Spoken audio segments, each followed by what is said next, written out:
Hello, नमस्कार, आदाब, सत श्री अकाल। मैं शिल्पी आप सबका फिर से एक बार अपने चैनल पर स्वागत करती हूँ। अब थोड़ी-सी मैं पहले से बेहतर हूँ, तो मैं आशा करती हूँ कि क्लासेस कंटिन्यू रहेंगी मेरी तरफ से। आप भी हमारे साथ बने रहें। माफ़ी चाहती हूँ, ये 2-3 दिन का जो ब्रेक हुआ है, बहुत ज़्यादा हालत ख़राब होने की वजह से मैं बिल्कुल भी समर्थ नहीं थी।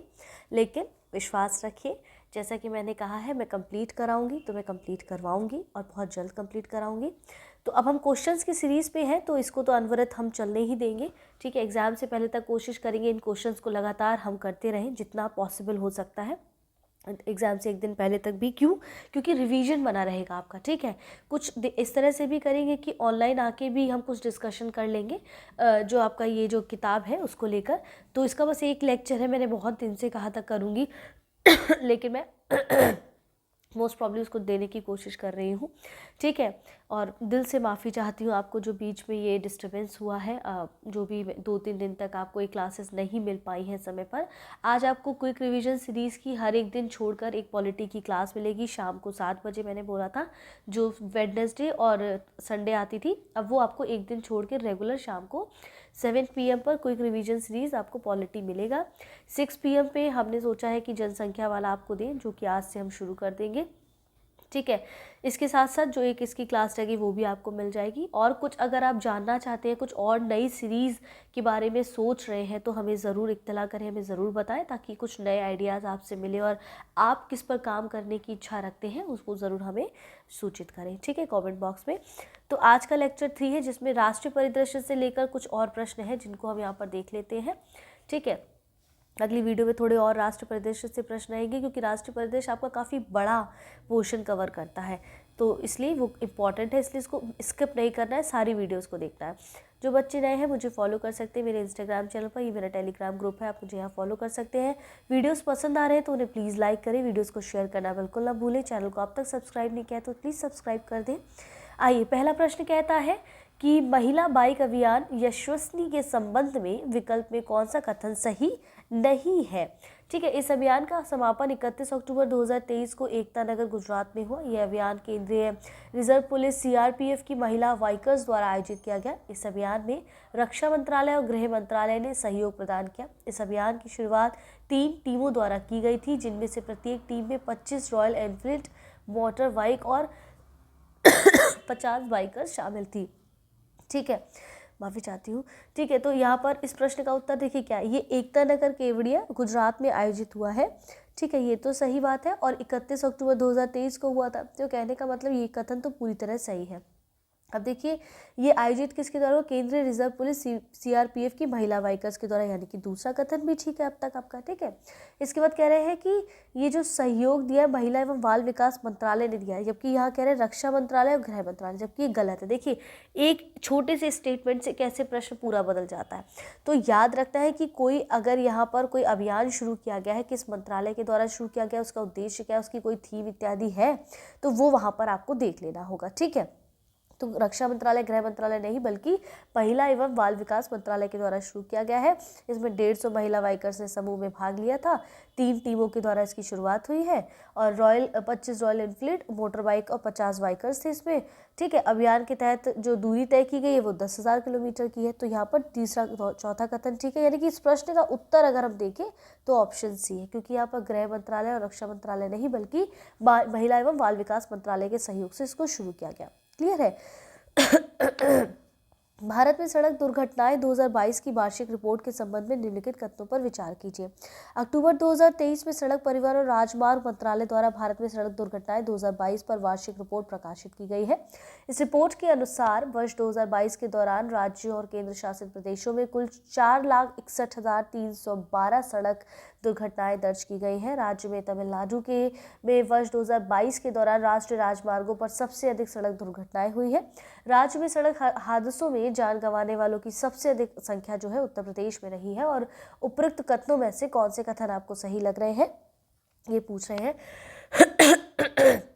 भारत में सड़क दुर्घटनाएं 2022 में वार्षिक रिपोर्ट की बात कर रहे हैं। देखिए, 2000 जो कैलेंडर वर्ष है 2022 के दौरान राज्य और केंद्र शासित प्रदेशों में 4,61,312 सड़क दुर्घटनाएं दर्ज की गई। ये तो बिल्कुल सही बात है। ठीक है, 31 अक्टूबर 2023 को ये जो प्रकाशित किया गया है ये भी करेक्ट है। विगत जो पिछले वर्ष है 2021 की तुलना में अगर अब देखा जाए तो 2021 में जो दुर्घटनाएं 2021 की तुलना में अगर देखा जाए तो दुर्घटनाओं में 11.9% और मृत्यु में 9.4% और घायलों में 15.3% की जो है यहाँ पर आपको देखने को मिलती है वृद्धि। ठीक है, अब यहाँ पर कह रहे हैं कि ये सब राष्ट्रीय राजमार्ग सहित राज्य में एक्सप्रेस वे पर भी सड़क पर काफ़ी हादसे हुए हैं। ठीक है, 2022 में जो घातक दुर्घटनाएं दर्ज की हुई 1,55,781 है और 2022 में राष्ट्रीय राजमार्ग पर दुर्घटनाओं की संख्या में मामले में शीर्ष राज्य कौन है? तमिलनाडु है। ठीक है तमिलनाडु ये भी सही कह रहा है।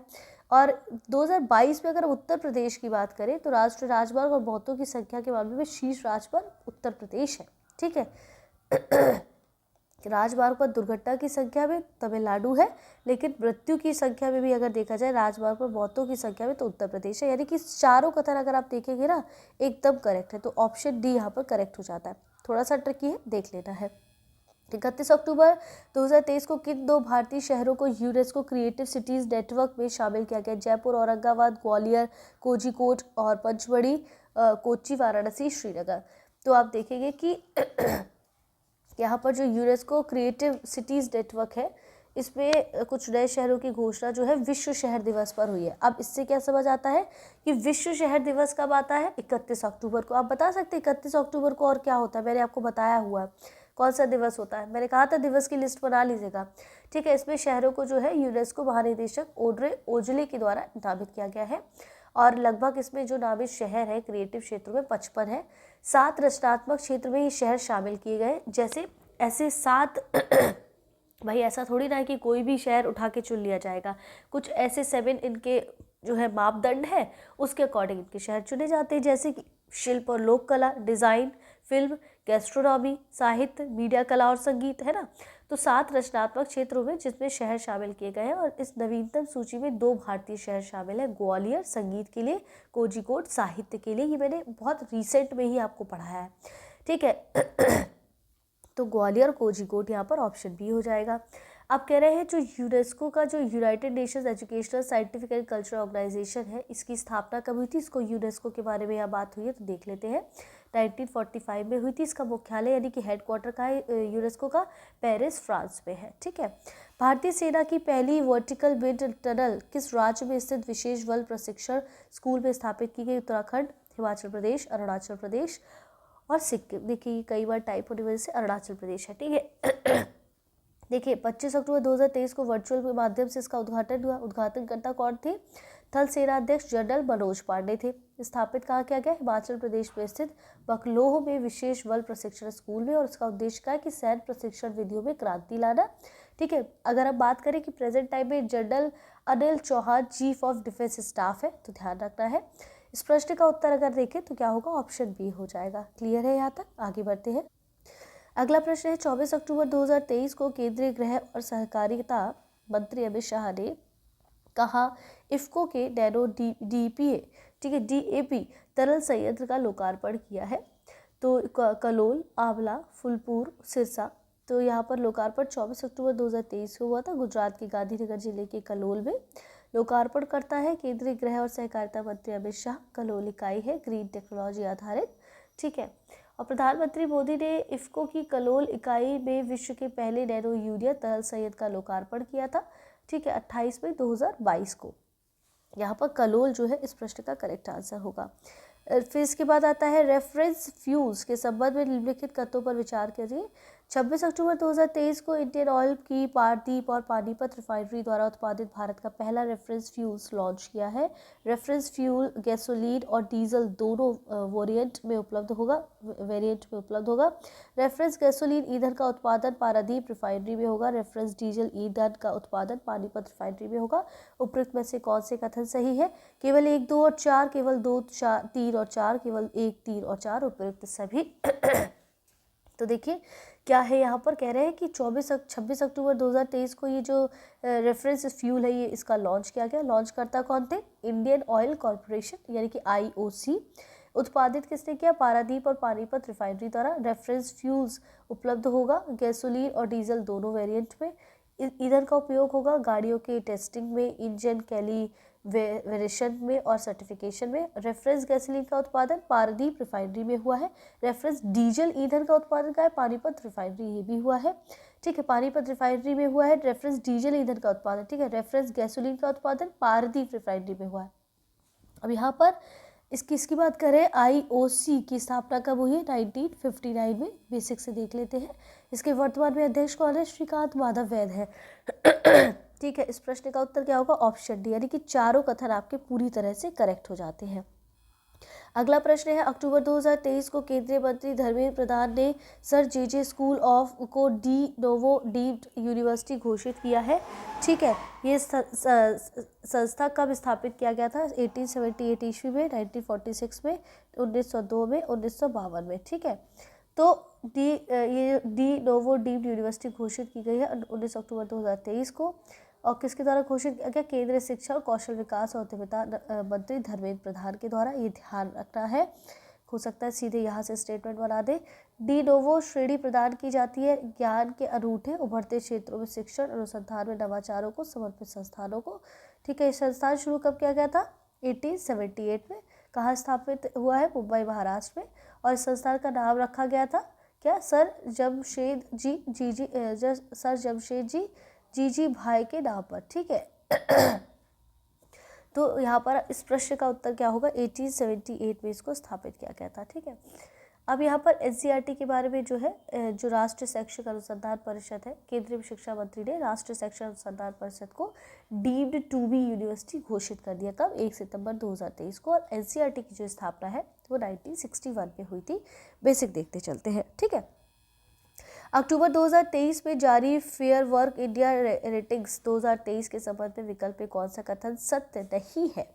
इस वर्ष की रिपोर्ट श्रमिक अलगाव विषय पर आधारित है। इस वर्ष फेयर वर्क परियोजना ने भारत के 12 फॉलो प्लेटफॉर्मों का मूल्यांकन किया है। इस रेटिंग्स में बिग बास्केट 10 में से 6 अंक प्राप्त शीर्ष पर रहा है और रेटिंग्स में डुजो और उबर ने 10 में से 0 अंक प्राप्त किया है, ठीक है। अक्टूबर 2023 में ये जारी हुआ, इसका ये 5वां संस्करण है। अगर देखा जाए तो ये रिपोर्ट प्रस्तुत करती है क्या कि भारत में डिजिटल श्रम प्लेटफॉर्म पर प्लेटफॉर्म श्रमिकों की कार्य स्थितियों का फेयर वर्क प्रोजेक्ट का वार्षिक अध्ययन करना। और ये जो वर्ष रिपोर्ट है वो श्रमिक अलगाव पर विषय पर आधारित है, यानी कि वर्कर एलिनेशन पर आधारित है। और इस वर्ष फ्रेमवर्क परियोजना का मूल्यांकन भारत के 12 प्लेटफॉर्मों में किया जाएगा। वो 12 प्लेटफॉर्म जैसे कि बिग बास्केट है, ब्लू स्मार्ट है, स्विगी है, अर्बन कंपनी है, जोमैटो है, जेप्टा है, फ्लिपकार्ट, अमेजन फ्लेक्स है, डुजो है, उबर है, ओला, पोर्टर है, ठीक है। इस तरह से है। अब यहाँ पर ये बस इसको देख लेना है।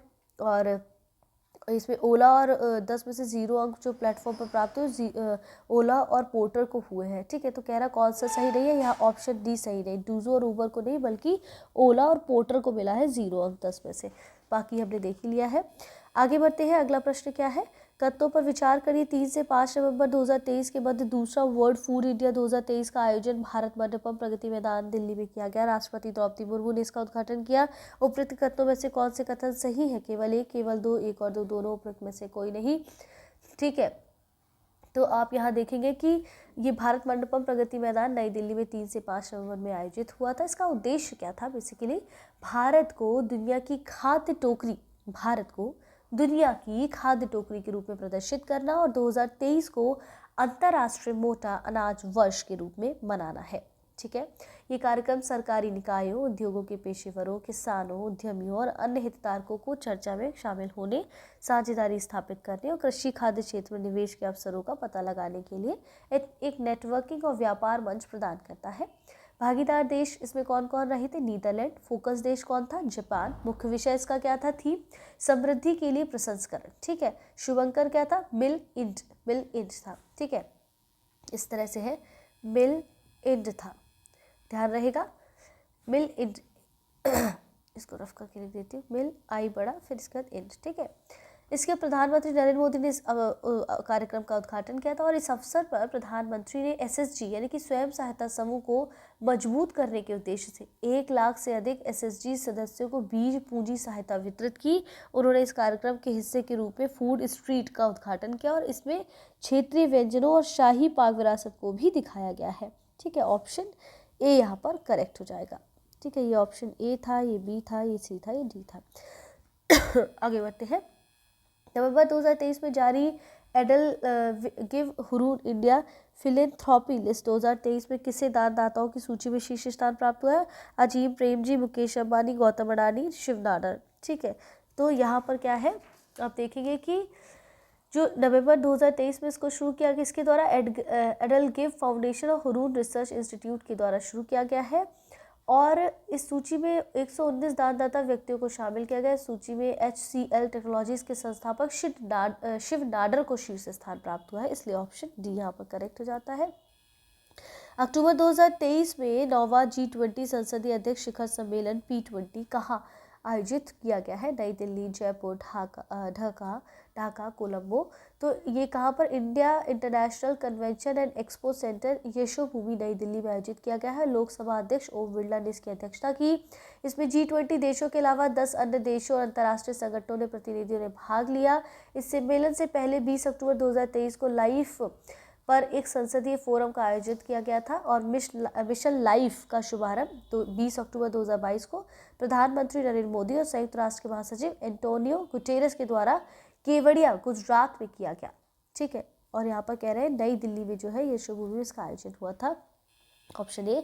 अक्टूबर 2023 में गृह मंत्रालय, ठीक है, अक्टूबर 2023 में गृह मंत्रालय ने Jammu Kashmir democratic freedom party को विधि विरुद्ध क्रियाकलाप अधिनियम 1967 की किस धारा के अंतर्गत विधि विरुद्ध संगठन घोषित किया? धारा 2(1), धारा 3(1), धारा 3(2), धारा 4(3). ठीक है, तो विधि विरुद्ध संगठन घोषित किया 5 अक्टूबर 2023 को। घोषित करता गृह मंत्रालय भारत सरकार है। घोषित किया गया विधि विरुद्ध क्रियाकलाप अधिनियम 1967 की धारा 3(1) के अंतर्गत ये संगठन राष्ट्र विरोधी गतिविधियों में संलिप्त है। 1998 से इसको संलिप्त है और भारत में अलगाववाद तथा आतंकवादी कृत्यों को बढ़ावा दिया है। इस संगठन के विरुद्ध आपराधिक मामले पंजीकृत किए गए हैं। यूपीए 1967, IPC 1860, आर्म्स एक्ट 1959 और रणवीर दंड संहिता 1932 की विभिन्न धाराओं के अंतर्गत। ऑप्शन बी करेक्ट है यहाँ। ठीक है, वीरांगना रानी दुर्गावती स्मारक और ध्यान के विषय में कौन से कथन सही नहीं है? 5 अक्टूबर 2023 को प्रधानमंत्री नरेंद्र मोदी ने जबलपुर मध्य प्रदेश में वीरांगना रानी दुर्गावती स्मारक उद्यान भूमि पूजन किया। इसकी निर्माण लागत राशि लगभग 100 करोड़ रुपए होगी। ये लगभग 31 एकड़ क्षेत्र में विस्तारित होगा। इसमें रानी दुर्गावती की 52 फीट ऊंची कांस्य प्रतिमा स्थापित की जाएगी। ठीक है, तो यहाँ पर ध्यान देना है। अब कह रहे हैं यहाँ पर कि भूमि पूजन जो है 5 अक्टूबर 2023 को हुआ था, जबलपुर मध्य प्रदेश में ही हुआ था और प्रधानमंत्री नरेंद्र मोदी के द्वारा इसका जो उद्घाटन किया गया है, भूमि पूजन किया गया। निर्माण लागत राशि जो है वो 100 करोड़ लगभग रुपए रही है और लगभग 21 एकड़ क्षेत्र के लिए विस्तारित हो गई है। और इसमें जो स्थापित की जाने वाली रानी दुर्गावती की प्रतिमा की ऊंचाई है वो लगभग 52 फीट होगी और ये प्रतिमा कांस्य से निर्मित होगी और एक संग्रहालय इस परिसर में प्रतिमा के अलावा यहाँ पर होगा। ये संग्रहालय क्या प्रदर्शित करेगा? रानी दुर्गावती की वीरता और साहस सहित गोंडवाना क्षेत्र का इतिहास। और रानी दुर्गावती 16वीं शताब्दी के मध्य में गोंडवाना की शासिका थी और प्रधानमंत्री ने सिक्का और डाक टिकट भी वीरांगना रानी दुर्गावती की 500वीं जयंती पर किया था। ये बहुत इंपॉर्टेंट है, प्रश्न आएगा। तो वीरांगना रानी दुर्गावती की 500वीं जयंती पर प्रधानमंत्री ने सिक्का और डाक टिकट जारी किया है। ठीक है, तो ऑप्शन सी यहाँ पर कह रहा है करेक्ट नहीं है, क्योंकि 31 एकड़ नहीं बल्कि 21 एकड़ क्षेत्र में, ठीक है, 21 एकड़ क्षेत्र में विस्तारित होगा। क्लियर है? ऑप्शन सी करेक्ट है यहाँ पर, इस प्रश्न का उत्तर है। अगला प्रश्न है 2 अक्टूबर 2023 को प्रधानमंत्री नरेंद्र मोदी ने ग्वालियर मध्य प्रदेश में लगभग कितनी राशि की विभिन्न परियोजनाओं का शिलान्यास और लोकार्पण किया था? 18,350 करोड़ रुपए, 19,260 करोड़ रुपए, 20,240 करोड़ रुपए, 21,250 करोड़ रुपए। तो यहाँ पर जो है 2 अक्टूबर 2023 को शिलान्यास और लोकार्पण किया गया है और 19,260 करोड़ रुपए लगभग इसमें राशि लगाई गई। लोकार्पण किया गया है Delhi Vadodara express way, PMY ग्रामीण के तहत लगभग 2.2 लाख से अधिक घरों के गृह प्रवेश और PMY शहरी के तहत निर्मित घरों का शिलान्यास किया गया है। जल जीवन मिशन परियोजना, आयुष्मान भारत स्वास्थ्य अवसंरचना मिशन के तहत 9 स्वास्थ्य केंद्रों का। और आप देखेंगे कि IIT इंदौर के शैक्षणिक भवन का लोकार्पण और परिसर में छात्रावास और भवनों तथा इंदौर में एक मल्टी मॉडल लॉजिस्टिक्स पार्क की आधारशिला यहाँ पर शामिल की गई है। ऑप्शन बी यहाँ पर करेक्ट हो जाता है। अक्टूबर 2023 को उत्तर प्रदेश के किन 2 शहरों में हर घर सोलर अभियान शुरू किया गया है? लखनऊ प्रयागराज, लखनऊ बरेली, लखनऊ वाराणसी, लखनऊ आगरा। तो 2 अक्टूबर को, ठीक है, 2 अक्टूबर 2023 को शुरू किया गया था बेसिकली लखनऊ और वाराणसी में, ठीक है, ऑप्शन सी करेक्ट है यहाँ पर। और उद्देश्य क्या है कि यूपी नीडा द्वारा सौर ऊर्जा नीति 2022 के अंतर्गत निर्धारित 6000 मेगावाट सोलर रूफटॉप संयंत्र लक्ष्य की प्राप्ति की दिशा में प्रयास करना है, ठीक है। निम्नलिखित तथ्यों पर विचार कीजिए। 17 से 19 अक्टूबर 2023 के मध्य तीसरा global maritime India summit 2023 Ahmedabad में आयोजित हुआ। प्रधानमंत्री नरेंद्र मोदी ने वर्चुअल माध्यम से इस सम्मेलन का उद्घाटन किया। उपरोक्त में से कौन से कथन सही है? तो यहाँ पर देखेंगे कि मुंबई महाराष्ट्र में इसको शुरू किया गया था और 17 से 19 अक्टूबर 2023 के तहत, और केंद्रीय पोत परिवहन और नौवहन मंत्रालय के द्वारा जो है सरकार के द्वारा शुरू किया गया था। भारत सरकार के द्वारा प्रधानमंत्री नरेंद्र मोदी ने वर्चुअल माध्यम से सम्मेलन का उद्घाटन किया था। इस कार्यक्रम में भारतीय समुद्री नीली अर्थव्यवस्था के लिए दीर्घकालिक मूल योजना यानी कि ब्लूप्रिंट अमृतकाल विजन 2047 का भी अनावरण किया है। और आप देखेंगे यहाँ पर कह रहे हैं कौन सा कथन सही है। देखिए पहला तो गलत है क्योंकि अहमदाबाद में नहीं बल्कि मुंबई महाराष्ट्र में हुआ है पहली चीज़, ठीक है। तो यहाँ से पहला कथन हट गया, दूसरा सही है तो ऑप्शन में दूसरा से दिया गया तो ऑप्शन बी यहाँ करेक्ट हो जाता है। क्लियर है। अक्टूबर 2023 में केंद्र सरकार ने इजराइल से भारतीयों की वापसी के लिए किस नाम से ऑपरेशन शुरू किया? ऑपरेशन विजय। ऑपरेशन देखिए इजराइल से जो भारतीयों की वापसी होती है, operation Vijay, operation Ajay, operation Ganga, operation Kaveri, तो ऑपरेशन अजय के नाम से था, याद रखना है, ठीक है। ऑपरेशन विजय किस नाम से था, किसके लिए शुरू किया गया? ऑपरेशन गंगा। ये जरा दोनों आप मुझे कमेंट बॉक्स में फटाफट बता दीजिए।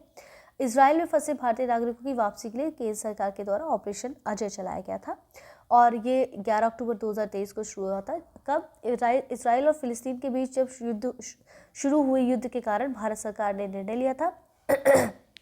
ऑपरेशन कावेरी में बता देती हूँ आपको, 2023 में केंद्र सरकार द्वारा सूडान में फंसे भारतीयों को वापस लाने का अभियान था। ऑपरेशन गंगा, ऑपरेशन विजय फटाफट से कमेंट बॉक्स में बता दीजिए किससे संबंधित है।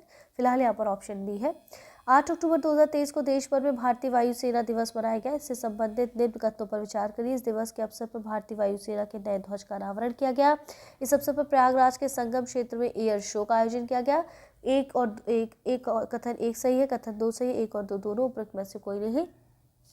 तो देखिए यहाँ पर क्या है कि ये दिवस 8 अक्टूबर 1932 को भारतीय वायुसेना की स्थापना के उपलक्ष्य में मनाया जाता है। इस अवसर पर उत्तर प्रदेश के प्रयागराज स्थित संगम क्षेत्र में एक भव्य एयर शो का आयोजन किया गया।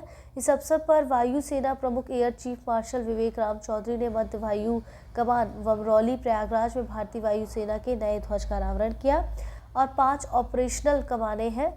पश्चिमी वायु कमान नई दिल्ली, मध्य वायु कमान प्रयागराज, पूर्व वायु कमान शिलांग, दक्षिणी पश्चिमी वायु कमान जोधपुर, दक्षिण वायु कमान तिरुवनंतपुरम, ठीक है। तो यहाँ पर कहने का मतलब क्या है कि इस प्रश्न का उत्तर क्या होगा? ऑप्शन सी, क्योंकि दोनों कथन यहाँ पर करेक्ट हो जाते हैं। सही पूछा है ना कौन से है, तो दोनों ही सही है यहाँ पर, ठीक है। अगला प्रश्न है 5 अक्टूबर 2023 को प्रधानमंत्री नरेंद्र मोदी द्वारा जोधपुर राजस्थान में शिलान्यास की गई और राष्ट्र को समर्पित की गई परियोजनाओं के संबंध में निम्नलिखित में से कौन से कथन सही नहीं है? प्रधानमंत्री ने लगभग 5000 करोड़ रुपए की परियोजना का शिलान्यास किया और उन्हें राष्ट्र को समर्पित किया। जोधपुर हवाई अड्डे के नए टर्मिनल भवन की आधारशिला रखी। जोधपुर को दिल्ली से जोड़ने वाली नई ट्रेन रुड़िचा एक्सप्रेस को हरी झंडी दिखाई। मारवाड़ जंक्शन को खम्बली घाट से जोड़ने वाली नई हेरिटेज ट्रेन को भी हरी झंडी दिखाई है, ठीक है। तो ये शिलान्यास जो है 5000 करोड़ रुपए लगभग राशि में हुआ है और इस सड़क, रेल, विमानन, स्वास्थ्य और उच्च शिक्षा क्षेत्र से संबंधित है परियोजना। और जोधपुर के एम्स के 350 बिस्तरों वाला trauma centre, critical care hospital block और PM ABHIM के तहत 7 क्रिटिकल केयर ब्लॉक और जोधपुर हवाई अड्डे पर नए टर्मिनल भवन का विकास कार्य शुरू किया गया है। और हरी झंडी जो है जैसलमेर को दिल्ली से जोड़ने वाली नई ट्रेन रुड़िचा एक्सप्रेस को दिखा दी गई है। कह रहे कौन सा सही नहीं है? तो जोधपुर से दिल्ली जोड़ने वाली ट्रेन जोधपुर से दिल्ली नहीं बल्कि जैसलमेर को दिल्ली से जोड़ने वाली नई ट्रेन है। तो इस प्रश्न का उत्तर ऑप्शन सी है, बाकी ऑप्शन आपके एकदम करेक्ट है। अगला प्रश्न क्या है? अगला प्रश्न है इंडिया एजिंग रिपोर्ट 2023 के संबंध में निम्नलिखित कथनों पर विचार कीजिए। 27 सितंबर 2023 को संयुक्त राष्ट्र जनसंख्या कोष भारत ने international institute for population science के सहयोग से रिपोर्ट जारी की।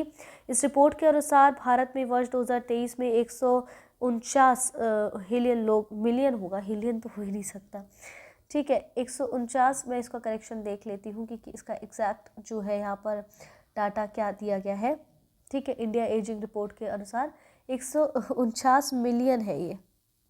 मिलियन लोग 60 वर्ष से उससे अधिक की उम्र के हैं। कौन से कथन सही है? देखिए, संयुक्त राष्ट्र जनसंख्या कोष द्वारा भारत सरकार इंडिया को, सुनिए मेरी बात, संयुक्त राष्ट्र जनसंख्या कोष भारत द्वारा international institute for population science के सहयोग से ये जो है कहा गया है 27 सितंबर 2023 को। इसमें कई सारी बातें कही गई हैं और अगर कहा जाए तो ये दोनों कथन आपके पूरी तरह से करेक्ट हो जाते हैं, इसलिए ऑप्शन सी करेक्ट है यहाँ पर। ठीक है, अगला प्रश्न क्या है? भारत ड्रोन शक्ति 2023 से संबंधित निम्नलिखित कथनों पर विचार कीजिए। 25 से 26 सितंबर 2023 के मध्य इसका आयोजन ग्वालियर मध्य प्रदेश में किया गया। इस दौरान पहला C-295 परिवहन विमान औपचारिक रूप से भारतीय वायुसेना में शामिल किया गया। कौन सा कथन सही है? केवल एक, केवल दो, एक और दो, दोनों, उपरोक्त में से कोई नहीं।